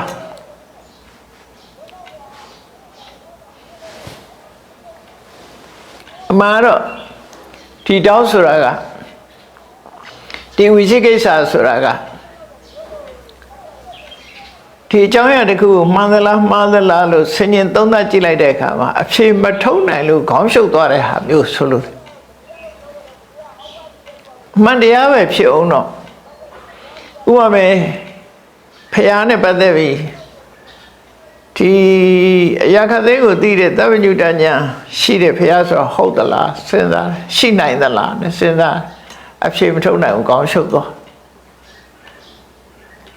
တရားနဲ့ပတ်သက်ပြီးတော့ကျင့်လို့ရှိရင်တန်တရားကြီးကလွတ်တဲ့ဆိုတာဟုတ်သလားဖြေမထုတ်နိုင်ဘူးခေါင်းရှုပ်သွားအဲ့ဒီပေါ်မှာမဆုံးဖြတ်နိုင်လောက်အောင်အဟန္တာဖြစ်နေတဲ့တရားကိုဝိသိကိစ္စလို့ပြောတာဟုတ်တောက်ရိုးရိုးဒီကောင်တော့ငါမသင်္ကာဘူးဆိုတဲ့တောက်ပြောတာမဟုတ်ဘူးနော်တခါတလေအင်္ဂလိပ်လိုပြန်တဲ့ဟာတွေကပေါ့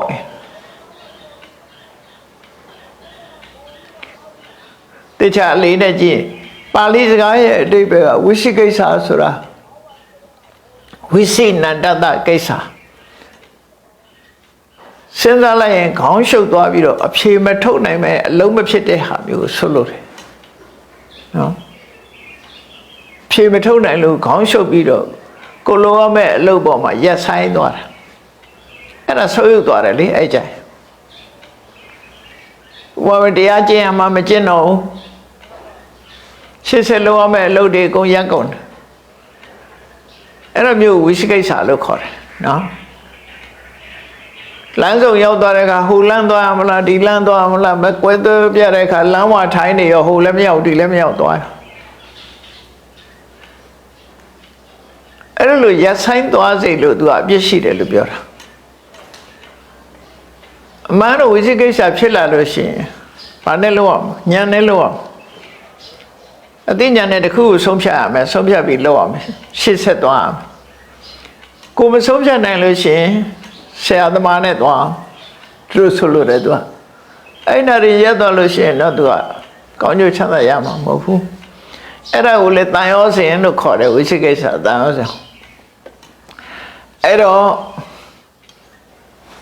ဩရမဂိယတန်ရောစဉ်၅ပါးဆိုတာဘာပြောတာတော့ဆိုကာမရာဂရဲ့ဖြာပါရရဲ့ပဋိကတန်ရောစဉ်လို့လည်းခေါ်တယ်တူတူဩရမဂိယတန်ရောစဉ်ဖြာပါ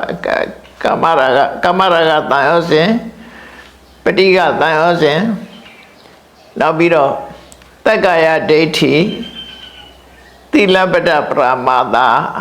ဝိသိကိစ္စအဲ့ဒီ၅မျိုးကဒီကာမဘုံကိုပြန်ရောက်စေတာဒီ၅မျိုးကြောင့်လူတွေဟာကာမဘုံမှာပဲတဝဲလဲလဲဖြစ်တပ္ပထာကျင့်လို့အောင်သွားလို့ပြမပြေအောင်သွားလဲဒီတန်ရစင်မပါရှိသေးရင်ပြန်ဆင်းလာတယ်အဲကြောင့်ပြောတာပေါ့ပြမပြေမှာတဝင်းဝင်းဝက်စခြင်းမှာတရှုပ်ရှုပ်ဆိုပြမဘုံရောက်တဲ့အချိန်မှာကိုရောင်ကိုဟာတဝင်းဝင်းနဲ့ဝက်စခြင်းရောက်တဲ့အခါကျတရှုပ်ရှုပ်စားနေပြန်တယ်ဆိုတာတန်တရားရဲ့သဘောကိုပြောတာပါပြမသေးပြီးဝက်ဖြစ်တာပြောတာမဟုတ်ဘူးတရားကျင့်လို့ပြမဖြစ်သွားပြီမဲ့လို့ဒီကျိုး၅ကျိုးမပြတ်သေးလို့ရှိရင်ပြန်ဆင်းလာအောင်မယ်လို့ပြောတာနော်ဒီကျိုး၅ကြောင်းမပြတ်သေးပြမပြည့်ရောက်တဲ့ ပုဂ္ဂိုလ်တိုင်းဟာဒီကျိုး၅မျိုးပြတ်သွားတာမဟုတ်ဘူးအနာဂတ်ဖြစ်မှဒီကျိုး၅ကြောင်းဟာပြတ်တာအဲ့တော့ထိတ္တတဆိုတဲ့ပုဂ္ဂိုလ်ကဗြဟ္မာဖြစ်ရုံဖြစ်တဲ့ပုဂ္ဂိုလ်ထိတ္တတခေါ်ရမဟုတ်ဘူးအခုပြောတဲ့ဩရံဘဂိယတန်ရောစဉ်၅မျိုးကိုကုံသွားပြီးတော့ဗြဟ္မာပြေမှာဖြစ်တယ်ဗြဟ္မာပြေမှာပဲပြိဋိဘံဆံသွားပြီးကိလေသာတွေငြိမ်းသွားပြီးအဲ့ဗြဟ္မာပြေကဘယ်တော့မှပြန်မဆင်းတော့မဲ့ပုဂ္ဂိုလ်အဲ့ဒီပုဂ္ဂိုလ်ကိုထိတ္တတရှက်တန့်သွားတဲ့သဘောရှိတဲ့ပုဂ္ဂိုလ်လို့နံပါတ်3ပုဂ္ဂိုလ်အဲ့ဒီပုဂ္ဂိုလ်ပဲရေစုံမျောတာလည်းမဟုတ်ရေစံတက်တာလည်းမဟုတ်ဘူးသူရတန့်သွားပြီငြိမ်သွားပြီလို့ဆိုလို့တယ်အနာဂတ်ပုဂ္ဂိုလ်ရည်ညွှန်းတယ်နော်ထိတ္တတာမြတ်စွာဘုရားလက်ထက်ကအနာဂတ်ဥပဒကဥပဒိကမတွေအများကြီးပဲရှိတယ်အနာဂတ်ဖြစ်ပြီးတော့ဘုန်းကြီးမို့ဘူးသီလရှင်မို့ဘူးသူတို့ပဲ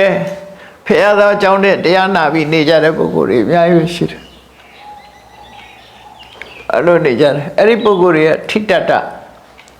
ရှက်တိတဲ့သဘောရှိတဲ့ပုဂ္ဂိုလ်တွေလို့ပြောတာအဲ့တော့နောက်ဆုံးပုဂ္ဂိုလ်ကြတော့ဒီပုဂ္ဂိုလ်တွေကအလုံးတန်တရားထဲမှာရှိနေသည့်အတွက်ကြောင့်ဥပမာပဲ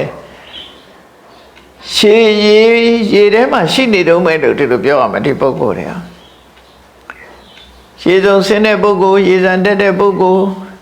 ထောက်တရားယတ္တမှုသဘောရသွားတဲ့ပုဂ္ဂိုလ်ဒါတွေကတန်တရားထဲမှာရှိနေတုံးနောက်ဆုံး၄နံပါတ်ပုဂ္ဂိုလ်ကြတော့မြတ်စွာဘုရားဘာတော့ဆိုတိန်နောကူလိုက်ပြီးဟိုဘက်ကိုရောက်သွားပြီပါရင်ကတော်တိန်နောပါရင်ကတော်ဖြတ်ကူးလိုက်လို့ကမ်းမော်ရောက်သွားပြီထလေတိဋ္ဌတိဖြစ်မနောတဲ့ဖြတ်ကူးလိုက်လို့ကမ်းရောက်သွားပြီကုန်းမော်ရောက်သွားတယ်သူရောစဉ်လို့ပြောတာအပုဂ္ဂိုလ်တူရှည်တွေက3ဦးကုန်းမော်ရောက်သွားတာ2ဦးတန်တရားခီးသွားနေတဲ့ထဲမှာရေထဲမှာရှိနေတာ3ဦးတူကတော့မျောနေတယ်တူကဆန်တက်နေတယ်တူကတော့ထောက်တရားရပြီးတည်ငြိမ်သွားတယ်နောက်တူကတော့ကမ်းမော်ရောက်သွားပြီကုန်းမော်မှာရောက်နေပြီအဲ့ဒီပုဂ္ဂိုလ်ကဘယ်သူကိုပြောတာတုံးဆိုကိလေသာအာသဝတွေကုန်ပြီးတော့ယန္နာဖြစ်သွားတဲ့ပုဂ္ဂိုလ်တဲ့မြတ်စွာဘုရားကအဲ့လိုပုဂ္ဂိုလ်အသီးသီးကိုထိသုတ္တမှာဒီလိုဟောတာဖြစ်တယ်ဒါကဟိုရင် prose လို့ခေါ်တဲ့စကားပြေနဲ့ဟောတဲ့တရားပေါ့နော်စကားပြေနဲ့ဟောတဲ့အခါမှာအဲ့လိုဟောတယ်ဟောပြီးတော့ခါထာပဏ္ဏနဲ့ဟောတာလေးနည်းနည်းနားထောင်ကြည့်အောင်ခါထာပဏ္ဏနဲ့ကြပြနဲ့ဟောတာကြတော့ရှေကေစီကာမေတုအတ္တညတသနာဘယ်သူပဲဖြစ်ဖြစ်ပြောစရာအာယုန်ဒီပေါ်မှာကိုယ့်ကိုထိမ့်သိမ့်မှုမရှိတဲ့ပုဂ္ဂိုလ်တွေတဲ့ပြောစရာရှိပြောမယ်ဆိုတဲ့ပုဂ္ဂိုလ်တွေပေါ့နော်ဘာမှအထိန်အကွက်မရှိပြောတဲ့ပုဂ္ဂိုလ်တွေအဝိတရာကဣဒကာမဘောဂိနောတဏှာရာကမကင်းလို့ကာမဂုဏ်ချမ်းသာခံစားနေတဲ့ပုဂ္ဂိုလ်တွေဟာတဲ့ခုနရည်စုံသွားနေတဲ့ပုဂ္ဂိုလ်တွေဟာပုဏ္ဏပုဏ္ဏဇာတိစရူပကမိတေသူတို့ဟာဘဝခရီးမှာအဖန်တလဲလဲဝေးဖွာပြီးအဖန်တလဲလဲအိုခြင်းဆိုတဲ့တန်တရားအတိုင်းပဲဖြစ်လိုက်အိုးလိုက်နဲ့သိလိုက်နဲ့ဒီလိုသွားနေကြမယ်တဲ့တဏှာဓိပန္နအနုသောတခမိနောတဏှာရဲ့ဒီလွှမ်းမိုးချုပ်ကိုက်မှုအောက်မှာသူတို့ကမျောပြီးရင်မျောနေတဲ့ပုဂ္ဂိုလ်တွေပဲတဏှာဓိပန္နအနုသောတခမိနောတဏှာရဲ့ချုပ်ကိုက်မှုအောက်မှာတွန်းလှန်ခြင်းမရှိလို့ရှေ့ဆုံးမျောပြီးရင်မျောနေတဲ့ပုဂ္ဂိုလ်တွေဖြစ်မယ်ဒါကြောင့်မို့နောက်တစ်ခါထားကြတော့တတ္တမဟိဒီတော့ဣတုပထိတတတိတဲ့ဒီမြတ်စွာဘုရားရဲ့သာသနာတော်မှာ စဉ်းစားဉာဏ်ရှိတဲ့ပုဂ္ဂိုလ်တွေကြတော့တဲ့တတိတရားရရှိလာကြတယ်တတိထားလာကြတယ်တတိထားပြီးတော့ကာမေသပါပေသအသေဝမနောပျော်စရာလည်းမပျော်တော့ဘူးမဟုတ်တာတွေလည်းမလုပ်ကြတော့ဘူးသာပိဒုက္ခိနဇဟေယကာမေအန်ကျိတ်ပြီးတော့အပျော်ပါးတွေကိုမလိုက်စားကြတော့အန်ကျိတ်ပြီးနေကြတယ်သိခံပြီးတော့ဒီအပျော်ပါးတွေကိုဆုံးလွတ်ကြတယ်မကောင်းမှုအကုသိုလ်တွေကိုဆုံးလွတ်ကြတယ်အဲ့ဒီပုဂ္ဂိုလ်တွေကြတော့ပฏิသောတကာမိတမဟုတ်ပုဂ္ဂလာရှေးစံတက်လာတဲ့ရေစံတက်နေတဲ့ပုဂ္ဂိုလ်တွေလို့သူတို့ဆိုရမယ်နောက်တတိယကြတော့ယောဝေကိလေသာနိပဟာယပင်စာတယ်ခုနအောက်ကိုဆွဲချတတ်တဲ့သားစဉ်၅မျိုးကိလေသာတွေကိုပယ်ပြီးတော့ပရိပုံဏသင်္ခောအပရိဟာဏဓမ္မောပြပြဝဝကျင့်စရာတွေကိုကျင့်ပြီးဘယ်တော့မှပြန်လဲဆွေးရသွားမှုမရှိတဲ့စေတောဝသိပ္ပတ္တောတမဟိတိန္ဒရိယောဒီစိတ်ကိုပိုင်နိုင်သွားပြီးတမာရီတည်ငြိမ်တဲ့တမာရီတွေကောင်းစွာရသွားတဲ့ပုဂ္ဂိုလ်တွေဆိုလိုတာဆံရပြီးတမာရီတရားနဲ့စိတ်ဓာတ်ကိုပိုင်ဆိုင်သွားတဲ့ပုဂ္ဂိုလ်တွေတဝေထိတ္တောတိနရောပါဝစတိအဲ့ဒီပုဂ္ဂိုလ်ကြတော့ယတ္တိတဲ့သဘာဝရှိသွားတဲ့ပုဂ္ဂိုလ်တဲ့အနာဂံဖြစ်ပြီးတော့ဗြဟ္မပြေမှာရှက်တန့်သွားတယ်အဲ့ဒီမှာပဲပြိဋိဘံဆံရမယ်ကာမဘုံကိုပြန်မလာတော့ဘူးတန်တရားတယ်ပါအဲ့ဒီပုဂ္ဂိုလ်မျိုးကိုယတ္တိတဲ့သဘာဝရှိတဲ့ပုဂ္ဂိုလ်လို့ပြောတယ်နောက်နံပါတ်၄ပုဂ္ဂိုလ်ကြတော့ပရောပရာယတ္တသမစ္ဆဓမ္မမြင့်မြတ်တဲ့တရားမကောင်းတဲ့တရားဆိုလိုတာကုသိုလ်နဲ့အကုသိုလ်ကုသိုလ်နဲ့အကုသိုလ်ကိုခွဲခြားသိပြီးတော့ဝိတုပိတအထာဂတနတ္တန္တိအဲ့ဒီပုဂ္ဂိုလ်ကြတော့ကုသိုလ်ဆိုတာလည်းမရှိတော့ဘူးအကုသိုလ်ဆိုတာလည်းမရှိဘူးအကုသိုလ်ပယ်လိုက်သည့်အတွက်ကြောင့်ကုသိုလ်ဆိုတာလည်းမရှိတော့ခရိယမတ္တပြုလို့ယုံမြဖြစ်သွားတယ်အဲ့ဒီဘောကဘယ်လိုဆိုတာတော့ဆိုကုသိုလ်နဲ့အကုသိုလ်ကဆန့်ကျင်ဘက်ကိုပြောတာအကုသိုလ်ကယောဂကုသိုလ်ကဆေးဆိုတာဆိုယောဂရှိနေဆေးလိုနေတယ်ယောဂမရှိတော့ဘူးဆိုဆေးမလိုတော့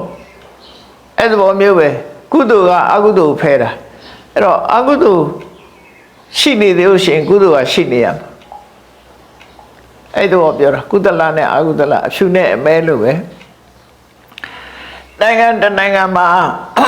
တဘုံနေရှိနေစစ်တပ်ရှိနေမှာတဘုံကိုကာကွယ်ဖို့တိုက်ဖို့စစ်တပ်ရှိနေရတဘုံမရှိတော့ဘူးဆိုငြိမ်းချမ်းသွားရင်စစ်တပ်မရှိတော့အဲ့ဒီသဘောမျိုးပဲကုသိုလ်နဲ့အကုသိုလ်အဲ့တော့ယဟနာပုဂ္ဂိုလ်ကြတော့အကုသိုလ်တွေမရှိတော့ဘူးဆိုတော့ကုသိုလ်လည်းသူမှမရှိတော့ဘူးလို့ပြောအဲ့ဒီကုသိုလ်ကိုကရိယာတိုက်ပွဲဝင်ရတဲ့အနေအထားမျိုးမဟုတ်သည့်အတွက်ကြောင့်ကရိယာပြုမတ္တပဲရှိတယ်လို့သူတို့ပြောတာအကုသိုလ်ဖယ်တဲ့ဟာမဟုတ်တော့ဘူးသူကမဟုတ်ယဟနာပုဂ္ဂိုလ်တွေကဌာနကောင်းမှုလုပ်တယ်သူတို့သီလတွေစောင့်တည်တယ်တရားဟောတယ်တရားနာတယ်စသဖြင့်တမန်ပုဂ္ဂိုလ်ဆိုရင်ဒါကုသိုလ်လို့ခေါ်တယ်သူတို့ကြတော့အဲ့ဒါတွေနဲ့အကုသိုလ်ကိုရှင်းစရာအကြောင်းမရှိသည့်အတွက်ကြောင့်ကရိယာလို့ခေါ်လိုက်တာနော်ပြုလို့ချင်းတသက်မြပဲဘာလို့လဲဆိုရဆက်ကိုမထုတ်တော့ဘူးကုသိုလ်အကုသိုလ်ဆိုတာကုသိုလ်ကဆိုးကျိုးကိုဖယ်ဖြစ်စေကုသိုလ်ကဆိုးကျိုးကောင်းကျိုးကိုဖြစ်စေတယ်အကုသိုလ်ကဆိုးကျိုးကိုဖြစ်စေတယ်အဲ့ဒီကောင်းကျိုးဆိုးကျိုးပေးတဲ့တရားမရှိတော့ဘူးလို့ဆိုလိုတယ်ပေါ့နော်အဲ့ဒီတိဗ္ဗမျိုးဒီမှာပြောတာပရောပရာယတ္တသမစ္ဆဓမ္မအသိဉာဏ်နဲ့ထိရောက်ပြီးတော့ကုသိုလ်တရားအကုသိုလ်တရားတွေကိုသူတို့တဏ္ဍာမှာဖြည့်ဆည်းပြလိုက်လို့အကုသိုလ်တရားတွေဖြည့်ဆည်းပြလိုက်လို့ကုသိုလ်တရားတွေကလည်းပဲချုပ်ငြိမ်းသွားကြတယ်မရှိကြတော့ဘူးတဝေမုနိဝုတိတဗြဟ္မစရိယောအဲ့ဒီမြင့်မြတ်ပြီးအသိဉာဏ်ရှိတဲ့ပုဂ္ဂိုလ်ဟာမြတ်သောအကျင့်ကိုလည်းပဲပြည့်ပြည့်ဝကျင့်သုံးပြီးတော့ဖြစ်တယ်လောကန္တကုပါရဂတောတိဥစ္စတိအဲ့ဒီပုဂ္ဂိုလ်ကလောကရဲ့အဆုံး ကုန်းမော်ရောက်သွားတဲ့ပုဂ္ဂိုလ်လို့ပြောအောင်မယ်ဘာအနေရောမှမရှိတော့ယန္နာဖြစ်သွားလို့ရှိရင်ဒါလောကရဲ့အဆုံးကိုရောက်သွားပြီလို့သူတို့ပြောတယ်တန်တရားထဲမှာဒုက္ခဆိုတာမရှိတော့ဘူးနိဗ္ဗာန်တည်းဟူသောကံမောတက်သွားပြီလို့ဒီလိုမြတ်စွာဘုရားကပုဂ္ဂိုလ်ဆင်းလိုက်တန်တရားနဲ့ပတ်သက်ပြီးတော့အခုလို၄မျိုးခွဲခြားပြီးတော့ဟောကြားတာဖြစ်တယ်အဲ့တော့တရားချစ်ခင်သူတော်စင်ပြိဿပေါင်းတို့မြတ်စွာဘုရားရဲ့ဒေသနာတော်အရဘုန်းကြီးတို့တွေဟာရှေးဆုံးမျောနေတဲ့ပုဂ္ဂိုလ်မဖြစ်အောင်ကိုယ်ကိုကြိုးစားအထောက်ကြကိုယ်ကြိုးစားအထောက်ပြီးတော့ရှေးစံတက်ဖို့ကြိုးစားရမယ်တည်ငြိမ်သွားတဲ့အနေအထားမျိုးရအောင်ကြိုးစားရမယ်လုံးဝတန်တရားရဲ့တစ်ဖက်ကနိဗ္ဗာန်မောရောက်ရှိအောင်ကြိုးစားရမယ်အဲ့လိုကြိုးစားနိုင်မှသာလဲတန်တရားကိုဆင်းဝိညာဉ်နာခြင်းသိခြင်းဆိုတဲ့တန်တရားကိုဆင်းရလွတ်နိုင်တယ်လို့ကိုယ်စီမှတ်သားပြီးကြိုးစားအထောက်နိုင်ကြပါစေကုန်သတည်းသာဓုသာဓုသာဓု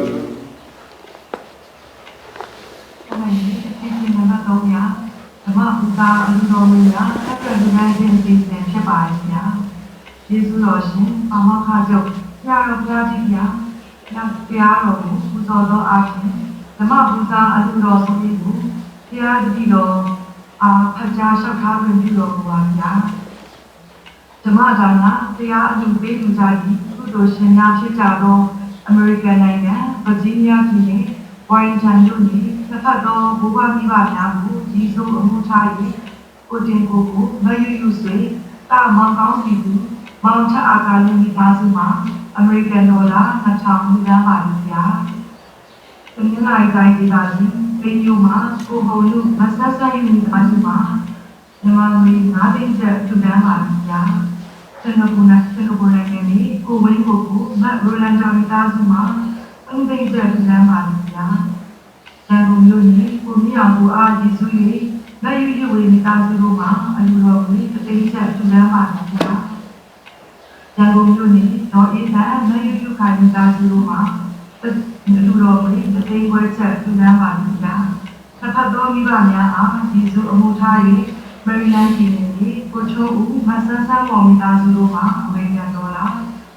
အလူတော်900ကိုစက္ကန့်လူတန်းပါပြီဗျာရန်ကုန်မြို့နယ်ဒေါ်တင်ခင်မြင့်သမီးမချိုမာလီမိသားစုတို့မှာအလူတော်9,000ကျပ်လူတန်းပါပြီဗျာရန်ကုန်မြို့နယ်ကိုစိန်နိုင်မတ်မိုးကတ်ခတ်မာမိသားစုတို့မှာအလူတော်9,000ကျပ်လူတန်းပါပြီဗျာဗာဂျီးနီးယားပြည်နယ်ဒေါက်တာဝဝဒေါ်လူလူရင်မိသားစုတို့မှာအမေရိကန်ဒေါ်လာ300လူတန်းပါပြီဗျာကယ်လီဖိုးနီးယားပြည်နယ်မတ်ဖူးဟန်ဦးမှာအလူတော်ဒေါ်လာအမေရိကန်ဒေါ်လာပြာလူတန်းပါပြီဗျာဝါရှင်တန် DC ကိုချိုးနိုင်အောင်မတ်ပတ်တန်ဝင်သားဝေရဖိုးအောင်မိသားစုတို့မှာအမေရိကန်ဒေါ်လာ300လူတန်းပါပြီဗျာဝယ်လံဖခင်ကြီးဦးထွန်းစိန်နဲ့ခင်မောဦးလှဘုံမြင့်တို့အားကြီးစု၍မေရီလန်းပြည်နယ်မတ်ကျော်ကျော်ဆန်မိသားစုတို့မှာအမေရိကန်ဒေါ်လာ100လူတန်းပါပြီဗျာဗာဂျီးနီးယားပြည်နယ်ဒေါ်မြတ်မူခိုင်မိသားစုတို့မှာအမေရိကန်ဒေါ်လာ90လူတန်းပါပြီဗျာမေရီလန်းပြည်နယ်ဦးရင်စောဒေါ်နေမီဝေသမီးမတ်တီတီဝေလင်းမိသားစုတို့မှာအမေရိကန်ဒေါ်လာ100အားလူတန်းပါပြီဗျာကွယ်လွန်သူဖခင်ကြီးဦးဝင်းအားရည်စူး၍မေရီလန်းပြည်နယ်ဒေါ်စောရွှေနှင့်မိသားစုတို့ကအမေရိကန်ဒေါ်လာ100ကိုလူတန်းပါပြီဗျာဗာဂျီးနီးယားပြည်နယ်ဒေါ်ဆိုင်နှင့်အားအမှုထား၍တာကီဟန်တာမိသားစုတို့မှာဒေါ်လာ100လူတန်းပါပြီဗျာဦးမြတ်သူအားရည်စူး၍ဗာဂျီးနီးယားပြည်နယ်ဒေါ်ကျူဆန်မိသားစုတို့မှာအမေရိကန်ဒေါ်လာ150လူတန်းပါပြီဗျာဗာဂျီးနီးယားပြည်နယ်ကိုနီလေးမှာလက်ခင်စားနေနဲ့အားကိုညီမိသားစုတို့မှာအမေရိကန်ဒေါ်လာ50လူတန်းပါပြီဗျာမေရီလန်းပြည်နယ်ကိုအောင်ကျော်ညော့မဆိုးဆိုးဝေမိသားစုတို့မှာအမေရိကန်ဒေါ်လာ200အားလူတန်းပါပြီဗျာဗာဂျီးနီးယားပြည်နယ်ကိုတန်းစိန်မခင်မမိသားစုတို့မှာအမေရိကန်ဒေါ်လာ50အားလူတန်းပါပြီဗျာဗာဂျီးနီးယားပြည်နယ်ကိုစီတူဂိတ်မတ်တနာဝင်းမိသားစုတို့မှာအမေရိကန်ဒေါ်လာ50အားလူတန်းပါပြီဗျာဗာဂျီးနီးယားပြည်နယ်မမလာမြင့်မိသားစုတို့မှာအမေရိကန်ဒေါ်လာ50လူတန်းပါပြီဗ ပါတီနီယာပြည်နယ်ကိုစားမျိုးပင်မတ်သက်ထားမြင့်မိသားစုတို့မှာအမေရိကန်ဒေါ်လာ100အားလူတန်းပါတယ်ဗျာပါတီနီယာပြည်နယ်ကိုဝင်းမတ်ထိုက်အောင်မိသားစုတို့မှာအမေရိကန်ဒေါ်လာ100လူတန်းပါတယ်ဗျာပြည်တော်သူဖတ်နေပြီးဥက္ကမောင်ကြီးအားကြီးစုတွေဒီပြည်ကြီးတော့ဆိုနေကိုပုံမတ်ပြည်ပြည်မိသားစုတို့မှာအမေရိကန်ဒေါ်လာ100အားလူတန်းပါတယ်ဗျာမေရီလန်းပြည်နယ်ကိုတောင်ကြီးမိသားစုတို့မှာအမေရိကန်ဒေါ်လာ50အားလူတန်းပါတယ်ဗျာမေရီလန်းပြည်နယ်ဘဝဝါကျော်မိသားစုတို့မှာအမေရိကန်ဒေါ်လာ300အားလူတန်းပါတယ်ဗျာမေရီလန်းပြည်နယ်ကိုအေးဒီသားစုတို့မှာအမေရိကန်ဒေါ်လာ20အားလူတန်းပါတယ်ဗျာဝါရှင်တန် DC ကျူတော်စောညော့ဒေါ်ဆွေမိသားစုတို့မှာအမေရိကန်ဒေါ်လာ100လူတန်းပါတယ်ဗျာပါတီနီယာပြည်နယ်မမဆွေမိသားစုတို့မှာအမေရိကန်ဒေါ်လာ50လူတန်းပါတယ်ပါတီနီယာပြည်နယ်ကိုဒီတောင်မှာမတ်လေဝင်းမှာမိသားစုတို့မှာအမေရိကန်ဒေါ်လာ100လူတန်းပါတယ်ကယ်လီဖိုးနီးယားပြည်နယ်မောင်ဒိုသက်ခိုင်မှာမွေးနေ့အလှူတော်အဖြစ်မြန်မာကျပ်ငွေ9000ကျပ်ကိုလူတန်းပါတယ်ဗျာပါတီနီယာပြည်နယ်ဒေါက်ကင်ဆွေမြင့်မိသားစုတို့မှာအမေရိကန်ဒေါ်လာ300အားလူတန်းပါတယ်ဗျာအိုင်ဝါပြည်နယ်ဒေါ်သက်နိုင်ဆိုဒေါ်မြမြဆွေမိသားစုတို့မှာအမေရိကန်ဒေါ်လာ100လူတန်းပါတယ်ဗျာမေရီလန်းပြည်နယ်မတ်တီပြည်ယူနေမောင်နှမများမှာအမေရိကန်ဒေါ်လာ100အားလူတန်းပါတယ်ဗျာမေရီလန်းပြည်နယ်ကိုမြတ်စောမခိုင်ခိုင်ဆိုမိသားစုတို့မှာအမေရိကန်ဒေါ်လာ100အားလူတန်းပါတယ်ဗျာတို့ဖြစ်ပါရဲ့ဒီနေ့2021ခုနှစ်ဇန်နဝါရီလ15ရက်နေ့တွင်ကျေးဇူးတော်ရှင်ပါမောက္ခချုပ်ဆရာတော်ဘုရားကြီးအားလူတန်းကြသောဓမ္မပူဇာအလှူတော်ငွေများစုစုပေါင်းမှာအမေရိကန်ဒေါ်လာ9,920နဲ့မြန်မာကျပ်ငွေ12သိန်းကိုဖြစ်ပါတယ်ခင်ဗျာ။ဒါကြောင့်ဓမ္မပူဇာဝတ္ထုပူဇာတို့မှာဖြစ်ပေါ်လာမည့်စောသင်္ကန်းတောင်သေးစီလေးပါအလို့မှာကျေးဇူးတော်ရှင်ပါမောက္ခချုပ်ဆရာတော်ဘုရားအဆက်စွာအသုံးပြုနိုင်ရန်ကျေးဇူးတော်ရှင်ဆရာတော်ဘုရားကြီးသဗ္ဗယကာရကမှတစ်စင်နိဗ္ဗာန်ညီမှန်း၍ဒုတိယလေးမြတ်စွာသူတန်းပူဇော်သွားပါပြီဗျာ။ကျေးဇူးတော်ရှင်ဆရာတော်ဘုရားအလိုရှိသောအခါတပိယဆံမခံယူသုံးဆွဲတော်မူနိုင်ပါကြောင်းယုတိလေးမြတ်စွာလျှောက်ထားအပ်ပါသည်ဗျာကျေးဇူးတော်ရှင်ဆရာတော်ဘုရားတတ်တော်ရာကျော်ရှိ၍စိတ်ဤချမ်းသာခြင်းကိုယ်ဤကျမ်းမာခြင်းတို့နှင့်ပြည့်စုံ၍သာသနာတာဝန်များကိုလွယ်ကူစွာပုံမူဆောင်ရွက်နိုင်ပါစေကြောင်းတရားအလူရှင်များနှင့်တကွာတရားနာပရိသတ်ပေါင်းသူတော်ကောင်းတို့၏ပူဇာဘုရားတတိတော်မှာသူတောင်းမြတ်တာပို့သအပ်ပါရှင်ဗျာဆက်လက်၍အစီအစဉ်နံပါတ်4ရာကျေးဇူးတော်ရှင်ပါမောက္ခချုပ်ဆရာတော်ဘုရားကြီးဗျာလူရန်မှုများကိုရေသက်သွန်းချအမြပေးဝေပေးပါရန်တရားတတိတော်ခြေတော်ဆုံးခတ်၍လူစီလေးနဲ့စွာစောက်ထားအပ်ပါဗျာ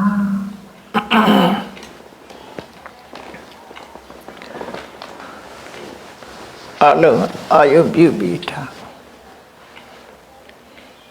အရှင်ဖေယဖေယတပိတော်တို့သည်ဓမ္မအတိညာရရှိမှသာလျှင်နိဗ္ဗာန်ချမ်းသာကိုမျက်မှောက်ပြုနိုင်ပါသောကြောင့်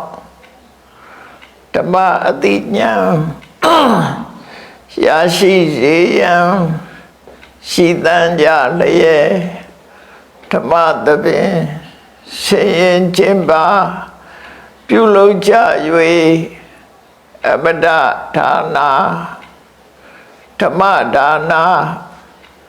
တရားလူတော်ကိုပေးလူကြပါကုန်၏တရားတော်မြတ်ကိုရိုသေလေးမြတ်စွာမမတ်သားသာအာယုံထားလျက်နာကြားကြပါကုန်၏တရားတော်မြတ်ကိုတတဗ္ဗဝတ္ထုအစုစုတို့ဖြင့်ပူဇော်ကြပါကုန်၏ယနေ့ယခုအာထုတ်ပြုလုပ်ကြရသောဤကောင်းမှုဤကုသိုလ်စုစုသည်နိဗ္ဗာန်ချမ်းသာ၏အကြောင်းအထောက်ပံ့ဖြစ်ပါစေတည်းဤကောင်းမှုဤအဖို့ဘာကကိုအမိအဖ အဖိုးအဖွာဆရာသမားမစ၍ကဘာသူကဘာသာလူနတ်မြမတတဝါများတို့အားအမြဝေငှပါကုန်၏ကုသိုလ်အမြ